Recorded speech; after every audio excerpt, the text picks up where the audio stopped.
ఏలూరు జిల్లా ఏలూరు టీడీపీ జనసేన ఉమ్మడి అభ్యర్థిగా బడేటి రాధాకృష్ణయ్యను అధిష్టానం ప్రకటించడంతో ఏలూరు టీడీపీ ఆఫీసులో సందడి వాతావరణం నెలకొంది. టీడీపీ జనసేన పొత్తును విజయపదంలో తీసుకువెళ్లి ఏలూరు సీటు గెలిపిస్తానన్నారు.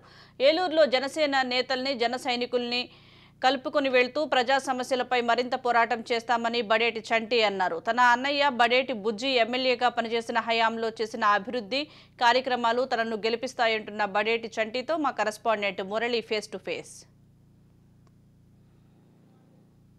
సంబరాలు చేసుకునే పరిస్థితి అయితే ఉంది.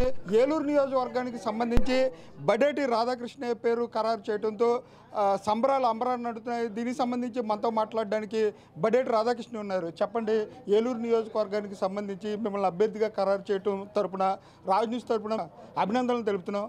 ఏ విధంగా ఉంది సీటుకి కేటాయించడం పట్ల? మాకు కానీ మా కార్యకర్తలకు కానీ చాలా ఆనందంగా ఉంది. ఏదైతే మా కార్యకర్తలు కానీ మేము కానీ 4.5 సంవత్సరాలు ఏ విధమైన కష్టం పడ్డామో తప్పనిసరిగా ఏదైతే జనసేన కానీ తెలుగుదేశం పార్టీ కానీ అది గుర్తించి ఉమ్మడి అభ్యర్థిగా తెలుగుదేశం పార్టీకి ఇవ్వడానికి భావ్యం అని చెప్పి మరి ఏదైతే బుజ్జి గారు కూడా గతంలో చేసి ఏ విధంగా ప్రజల మన్నలు పొందారో బడేటి కుటుంబం ఆ విధమైన మన్నలు పొందుద్దని చెప్పి వాళ్ళు కేటాయించడం జరిగింది. ఏదైతే ఉన్నదో తప్పనిసరిగా పవన్ కళ్యాణ్ గారికి కానీ లోకేష్ గారికి కానీ వాళ్ళకి ముందుగా ధన్యవాదాలు తెలియజేస్తున్నాను. తప్పనిసరిగా ఏదైతే రేపొద్దున రాబోయే రోజుల్లో మేమందరం కూడా ఈ వైసీపీ ప్రభుత్వాన్ని సాగనంపడానికి ప్రతి ఒక్కరు కూడా కార్యాచరణ సిద్ధం చేసుకున్నాం. రేపొద్దున్న రాబోయే ప్రజలు ఏదైతే ఆకర్షితులయ్యారో ఈ ప్రభుత్వాన్ని గద్దె దింపడానికి ప్రతి ఒక్కరు కూడా కూటమి అభ్యర్థులను గెలిపించడానికి అలాగే రాష్ట్ర భవిష్యత్తును కానీ దృష్టిలో పెట్టుకుని పిల్లల భవిష్యత్తు రాష్ట్ర భవిష్యత్తు బాగుండాలి అంటే జనసేన తెలుగుదేశం పార్టీ అభ్యర్థులు గెలవాలి అనేది వాళ్ళ కృతనిశ్చయిత ఉన్నది. రేపు రాబోయే రోజుల్లో అదే జరుగుద్ది.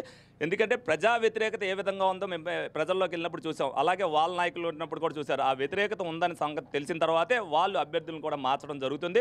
ఏ అభ్యర్థులు మార్చినప్పటికీ ప్రభుత్వం అనేది ఫెయిల్యూర్ అయిపోయింది. ఈ నాయకులు అనేది ఫెయిల్యూర్ అయిపోయారు. ప్రజలకు సమాధానం చెప్పే పరిస్థితిలో వాళ్ళు లేరు. సమాధానం చెప్పగలిగిన పరిస్థితిలో మేము ఉన్నాం. తెలుగుదేశం పార్టీ ఇది చేసినది మాకు ఓటేయమని అడుగుతున్నాం. వాళ్ళు ఇది చేసాం మేము ఓటేయమని అడగట్లా. ఏదైతే అప్పు చేసి మేము ఇచ్చామో మీకు సంక్షేమం వస్తుంది కదా అని చెప్తున్నారు. అప్పు చేసి ఇవ్వడం గొప్పతనం కాదు, అభివృద్ధి చేసి సంక్షేమాన్ని ఇవ్వడం గొప్పతనం. అది చంద్రబాబు నాయుడు గారు చేయగల సత్తా ఉన్న నాయకుడు. అందుకనే పవన్ కళ్యాణ్ గారు కూడా చేయగలిపారు. రేపు రాబోన్న రోజుల్లో అదే జరుగుద్ది. జన సైనికులు తెలుగుదేశం పార్టీ ప్రజల్లోకి వెళ్తానికి అన్ని సిద్ధం చేసుకోవడం జరిగింది. అలాగే జనసేన క్యాండిడేట్లు కూడా ఏలూరులో అభ్యర్థిత్వాన్ని ఆశించారు. వారిని ఏ విధంగా కలుపుకుని ముందుకెళ్ళబోతున్నారు? ఎందుకనంటే ఆశించడం ఎవరిది తప్పు కాదు. ఎందుకనంటే జనసేనకి తెలుగుదేశం పార్టీ ఇద్దరు కూడా కూటమిలో ఎవరో ఒకరికి రావాల్సిన బాధ్యత ఉంటుంది. ఆ సీట్ల సంఖ్యపరంగా హెడ్ క్వార్టర్ అవడం వల్ల ఏలూరు అలాగే బుజ్జి గారు గతంలో చేసిన సేవలకు గుర్తించి తెలుగుదేశం పార్టీ అభ్యర్థికి ఇవ్వడం జరిగింది. ఏదైతే వాళ్ళకు కూడా నామినేటింగ్ పదవిలో ఏదైతే వాళ్ళు చేసిన దానికి గుర్తింపుగా ఇవ్వడానికి ఎవరో పవన్ కళ్యాణ్ గారు కానీ చంద్రబాబు నాయుడు గారు కూర్చోబెట్టి మాట్లాడటం జరుగుద్ది.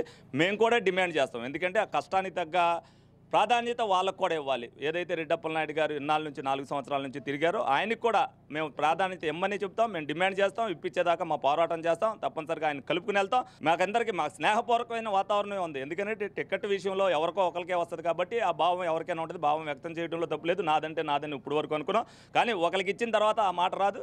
ఇద్దరం కలిసి ప్రయాణం చేస్తాం. ఎవరికి జరిగే న్యాయం వాళ్ళకి జరుగుతుంది. అలాగే టీడీపీ జనసేన ఉమ్మడి పొత్తుతో అయితే తెలుగుదేశం పార్టీని గెలిపించి చంద్రబాబు నాయుడుకి అలాగే బడేటి బుజ్జి గారికి కూడా ఈ విజయాన్ని అంకితం ఇస్తానంటూ కూడా చెప్పే పరిస్థితులు అయితే ఇక్కడ కనబడుతున్నాయి.